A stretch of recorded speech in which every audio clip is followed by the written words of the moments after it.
വായിക്കണമേ.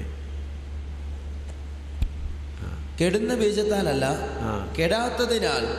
കെടുന്ന ബീജമല്ല, കെടാത്തതിനാൽ നിലനിൽക്കുന്നതുമായ ദൈവവചനത്താൽ തന്നെ നിങ്ങൾ വീണ്ടും ജനിച്ചിരിക്കുന്നു.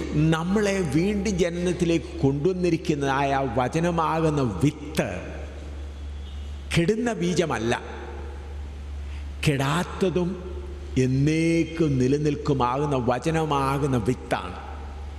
ഇന്ന് രക്ഷിക്കപ്പെട്ടു എന്ന് പറഞ്ഞതിൻ്റെ ശേഷം ചില പ്രതികൂലങ്ങൾ വരുമ്പോൾ അനേകർ പിന്മാറിപ്പോകുന്നു നാം കാണും. അതെന്തുകൊണ്ട്?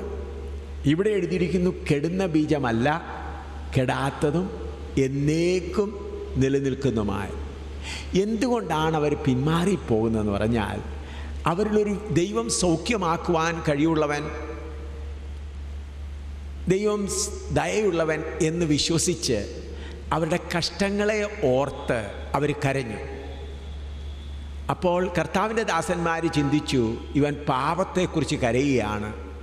അപ്പോൾ രക്ഷിക്കപ്പെടാൻ കർത്താവിൽ വിശ്വസിക്കുന്നവൻ കൈയും പൊക്കി. അപ്പോൾ കൈ പൊക്കി കഴിഞ്ഞപ്പോൾ കർത്താവിൻ്റെ ദാസന്മാർ ചിന്തിച്ചു, ഇവൻ രക്ഷിക്കപ്പെട്ടു എന്ന്. യേശുവിൽ വിശ്വസിക്കുന്നു എന്ന് പറഞ്ഞു. അങ്ങനെ അനേകർ സ്നാനപ്പെട്ട് ദൈവസഭയിൽ കടന്നു വരുന്നുണ്ട്. അവർ വാസ്തവത്തിൽ അവരുടെ ഉള്ളിൽ യേശു ക്രിസ്തു ദൈവമാണെന്ന് വിശ്വസിക്കുന്നെങ്കിലും അവരുടെ ഉള്ളിൽ ഒരു ജനനം നടന്നിട്ടില്ല. ഉദാഹരണമായി ഒരു സഹോദരി പറയുകയാണ്, വളരെ വർഷങ്ങളായി വിവാഹം കഴിച്ചു, 10-12 വർഷമായി കുഞ്ഞുങ്ങളൊന്നുമില്ല. അപ്പോൾ പ്രാർത്ഥിച്ചുകൊണ്ടിരുന്നപ്പം ഒരു വിശ്വാസം വന്നു, നീ ഗർഭിണിയായി. സഹോദരി എല്ലാവരോടും പറഞ്ഞു, സഹോദരിമാരെ ഞാൻ ഗർഭിണിയായി.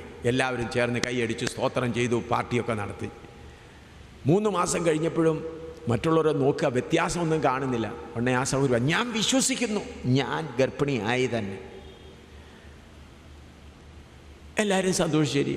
6 മാസമായപ്പോഴും ശരീരത്തിന് വ്യത്യാസമൊന്നും കാണുന്നില്ല. ആ സഹോദരി, ഞാൻ വിശ്വസിക്കുന്നു ഞാൻ ഗർഭിണിയായ. 9-ാം മാസമായപ്പോഴും ആ സഹോദരി പറയാൻ ഞാൻ വിശ്വസിക്കുക. അപ്പം മറ്റൊരു സഹോദരിമാരെ, സഹോദരി നിൻ്റെ വിശ്വാസം ശരിയാ, നിൻ്റെ ഭർത്താവിൻ്റെ ബീജം വിത്ത് നിൻ്റെ അകത്ത് വന്നിട്ടില്ല. നിൻ്റെ ഭർത്താവിൻ്റെ വിത്ത് നിൻ്റെ അകത്ത് വന്നിരുന്നുവെങ്കിൽ അതിനനുസരിച്ചുമായ ഗർഭിണിയാൻ അവിടെ അവസ്ഥ നിന്നുണ്ടാകുമായിരുന്നു. അതുപോലെ വിശ്വസിക്കുന്നു എന്ന് പറഞ്ഞ് അനേകർ വരുന്നുവെങ്കിലും അവരിൽ വചനമാകുന്ന വിത്ത് വന്നിട്ടില്ല. ഞാൻ ഇന്നലെ രാത്രിയിലും ശ്രീനഗറിൽ നിന്ന് ഗുലാം റസൂൽ നീ ഫോൺ ചെയ്തു. ഇപ്പോൾ രക്ഷിക്കപ്പെട്ടിട്ട് കുറച്ച് നാളേ ആയുള്ളൂ.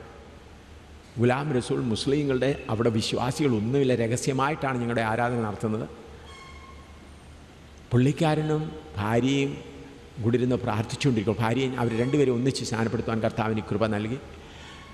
ഭാര്യ പ്രാർത്ഥിച്ചുകൊണ്ടിരിക്കുമ്പോൾ അവരുടേതായ സ്വന്തക്കാരെല്ലാം വന്ന് വീട് മുഴുവൻ അടിച്ചു പൊളിച്ച് അതിൻ്റെ കഥകളെല്ലാം തല്ലിപ്പൊളിച്ചു. ഇപ്പോൾ ഭയങ്കര സ്നോ വീണുകൊണ്ടിരിക്കുന്ന സമയമാണ്. ടോയ്ലറ്റിനകത്തുള്ള അതുപോലും അവർ തകർത്ത് വീഴും. അപ്പോൾ ഞാൻ ഒരല്പം പണം ഒരു സഹോദരൻ്റെ കയ്യിൽ വശം കൊടുത്തയച്ചു. അതിന് ഗ്ലാസ്സൊക്കെ, അല്ലെങ്കിൽ ആ വീടിന് ഗ്ലാസ്സും അല്ലെങ്കിൽ കഥയൊക്കെ ഇട്ട്, കാരണം ഭയങ്കര തണുത്ത കാറ്റടിച്ചുകൊണ്ടിരിക്കുമ്പോൾ കുഞ്ഞുങ്ങളുമായി വളരെ പ്രയാസത്തിലിരിക്കുന്നു. എങ്ങനെയെങ്കിലും ഞാനപ്പോൾ ചോദിച്ചു, സഹോദര ഞാൻ അല്പം പണം കൊടുത്ത് അയച്ചിരുന്നല്ലോ, അത് കിട്ടിയോ? പണം കിട്ടിയെന്ന് പറഞ്ഞു. ഞാൻ ചോദിച്ചു, കഥയൊക്കെ ഇട്ടോ എന്ന് ചോദിച്ചു. പറഞ്ഞു ഇല്ല. എപ്പോഴവർ വീണ്ടും വന്ന് ആക്രമിക്കുന്ന അറിഞ്ഞുകൂടാ, എപ്പോഴും അവർ വളഞ്ഞുകൊണ്ടിരിക്കുകയാണ് എന്ന് പറയാനിടയായി. അപ്പോൾ ഞാൻ ചോദിച്ചു, എങ്ങനെ നിൻ്റെ വിശ്വാസം? പറഞ്ഞു, എന്നെയും, അവൻ പറഞ്ഞത് ഇന്നലെ രാത്രി, എന്നെയും എൻ്റെ ഭാര്യയെയും എൻ്റെ കുഞ്ഞുങ്ങളെയും ഞങ്ങളെ കഷ്ണം കഷ്ണമായി മുറിച്ചാലും ഞങ്ങൾ യേശുവിനെ വിട്ടു പോവുകയില്ലെന്ന് പറഞ്ഞു. അവിടെ ബൈബിൾ ക്ലാസ് നടത്താൻ ആരുമില്ല, യോഗങ്ങൾ നടക്കുന്നില്ല, അവനൊരു കൺവെൻഷൻ ഇതുവരെ കണ്ടിട്ട് പോലുമില്ല. എന്നാൽ ആ ഗുലാം റസൂൾ എന്ന് പറയുന്ന 40 വയസ്സുണ്ട്, 42 വയസ്സുണ്ട്. അവൻ്റെ ഭാര്യയുടെ അകത്തും വചനമാകുന്ന വിത്ത് വാസ്തവമായി വന്നിട്ടുള്ളത് കൊണ്ട് ഇത്ര എതിർപ്പുണ്ടായിട്ടും അവർ പിന്മാറുവാൻ ഒരുക്കമല്ല.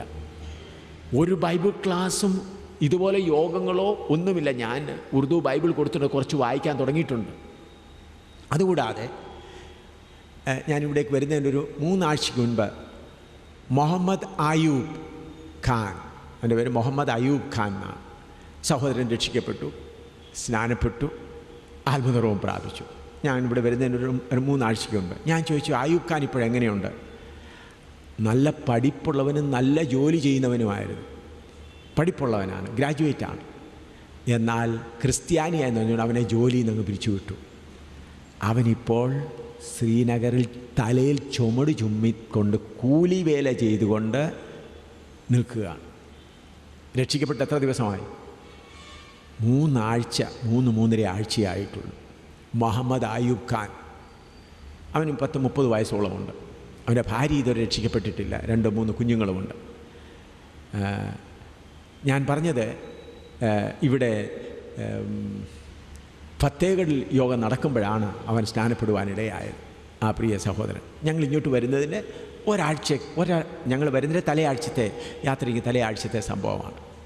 അപ്പോൾ ഇത്രയും പ്രയാസങ്ങൾ അനുഭവിച്ചവർ, ഞായറാഴ്ച ആരാധനയില്ല, ഒന്നുമില്ലാതിരുന്നിട്ടും ഇത്രയും കഷ്ടം സഹിച്ച് തൻ്റെ ജീവനെ കൊടുക്കേണ്ടി വരും എന്നുള്ള അറിയാമായിട്ടും ആ മുഹമ്മദ് അയൂബ് ഖാൻ എന്തുകൊണ്ടാണ് ഉറച്ചു നിൽക്കുന്നത്? എന്താണ്? വചനമാകുന്ന വിത്ത് കൊടുത്തിട്ടുണ്ട്. ഇന്ന് കേരളത്തിൽ അനേകർ പിന്മാറിപ്പോകുന്നത് എന്താണെന്ന് പറഞ്ഞാൽ, യേശുക്രിസ്തു സൗഖ്യമാക്കുമെന്നവർ വിശ്വസിക്കുന്നു, അവരുടെ സൗഖ്യത്തിനു വേണ്ടി വരുന്നു, അവരുടെ കഷ്ടങ്ങൾ മാറാനായിട്ട് വരുന്നു. അവരിൽ വീണ്ടും ജനനം നടക്കുന്നില്ല. അവർ യേശുവിൽ വിശ്വസിക്കുന്നു, വചനമാകുന്ന വിത്ത് വരുന്നില്ല. പ്രിയമുള്ളവരെ, നമ്മുടെ ഹൃദയത്തിൽ ദൈവം ഒരു സ്ട്രോങ് ഫൗണ്ടേഷനാണ് ഇട്ടിരിക്കുന്നത്. വളരെ സ്ട്രോങ് ഫൗണ്ടേഷൻ, വളരെ ആഴമായ ഒരു ഫൗണ്ടേഷനാണ് ദൈവം നമ്മുടെ ഹൃദയങ്ങളിൽ ഇട്ടിരിക്കുന്നത്. അതാണ് ക്ഷയിച്ചു പോകാത്തതും മാഞ്ഞു പോകാത്തതുമായ വചനമാകുന്ന വിത്ത്. എന്നാൽ ഇന്ന് സഭയിൽ കാണുന്ന അനേകരിലും അവർ രക്ഷിക്കപ്പെട്ടതാണോ എന്നുള്ളത് ആ പരിശോധന വരുമ്പോൾ മാത്രമേ അറിയുകയുള്ളൂ. ആ വിത്ത് വന്നു കഴിഞ്ഞാൽ, ഞാൻ അതിൻ്റെ കൂടെ വീണ്ടും ഒരു സംഭവം കൂടെ പറയട്ടെ. ഡൽഹിയിൽ ഹിന്ദുവിൽ നിങ്ങൾക്കറിയാം, ഹിന്ദു മതത്തിലെ ഏറ്റവും വലിയ ഉയർന്ന മതമാണ് ജൈൻ മതം. ഹിന്ദു മാർഗത്തിൽ ഏറ്റവും ഉയർന്ന മതം.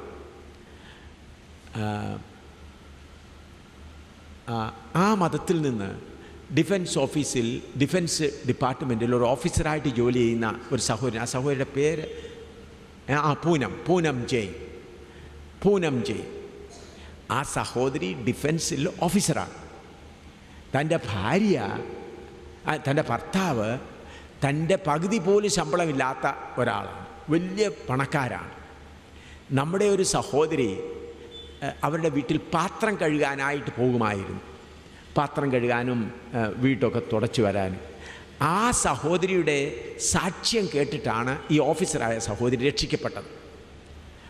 ആ സഹോദരി രക്ഷിക്കപ്പെടുമ്പോൾ എൻ്റെ അടുക്കൽ കൊണ്ടുവന്നു. ഞാൻ ഡൽഹിയിൽ വന്നപ്പോൾ എൻ്റെ അടുക്കൽ വന്നു, സംശയങ്ങളെല്ലാം പറഞ്ഞു തീർത്തു. ഒടുവിൽ ഹിന്ദു മതത്തിൽ, ജൈൻ മതത്തിൽ വന്ന് ഓഫീസറായ ആ സഹോദരി മുട്ടിന്മേലിരുന്ന് 40-45 വയസ്സുണ്ട്, കർത്താവിൻ്റെ രക്ഷിതാവായി സ്വീകരിച്ചു. ഭർത്താവും മറ്റുള്ളവരും വളരെ എതിരായി. അവരുടെ സ്വന്തമായ ക്ഷേത്രം അതിന് തൊട്ടുണ്ട്. ആ പൂജാരിയെ വിട്ട് ഒരുപാട് പഠിപ്പിക്കാൻ നോക്കി, ഇല്ല. എന്നിട്ട് അതിൻ്റെ ശേഷം ആ ഭർത്താവ് ചെയ്തത്, ആ ഭാര്യയുടെ സാരിയും സൂട്ടുമെല്ലാം അവർ ജോലിക്ക് പോയപ്പോൾ മുഴുവനും സിസർ കൊണ്ട് കണ്ടിച്ചു, മുഴുവനും എല്ലാം കഷ്ണമാക്കി. ഒരു പ്രാവശ്യം എൻ്റെ അടുക്കൽ കൊണ്ടുവന്നു, ഭർത്താവ് മുഴുവനും കണ്ടിച്ചു വെച്ചിരിക്കുക.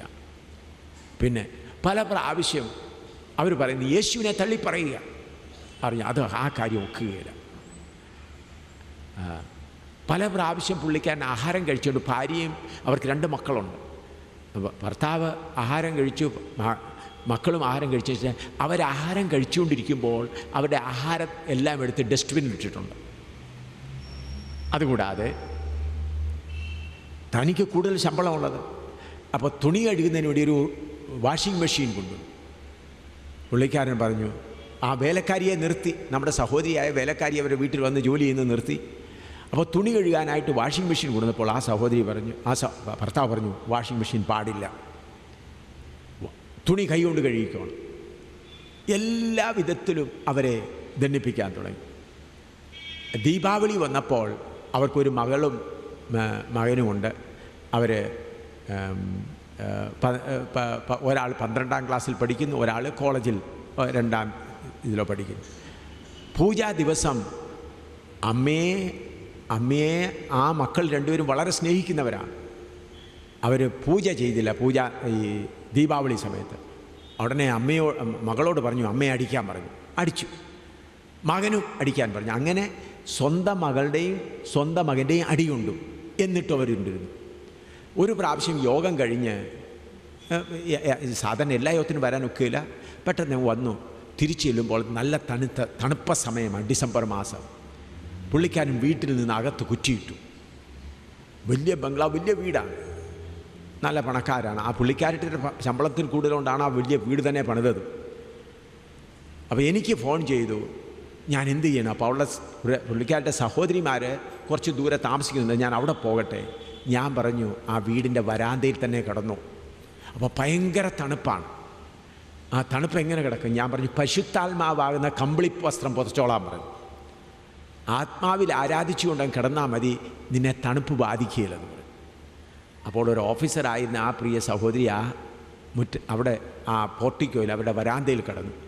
വെളുപ്പിന് 4 മണിക്ക് അമ്മാവിയമ്മ വന്ന് കതവ് തുറന്നപ്പോൾ ഈ സഹോദരി അവിടെ കിടക്കുകയാണ്.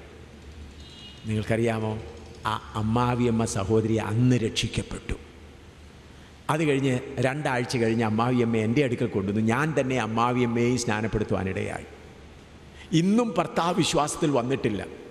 ഇത്രയും കഷ്ടങ്ങൾ വന്നിട്ടും വിട്ടുപോകാത്ത എന്തുകൊണ്ടാണ്? വചനമാകുന്ന വിത്ത് അകത്ത് വന്നിട്ടുണ്ട്. വചനമാകുന്ന വിത്ത്.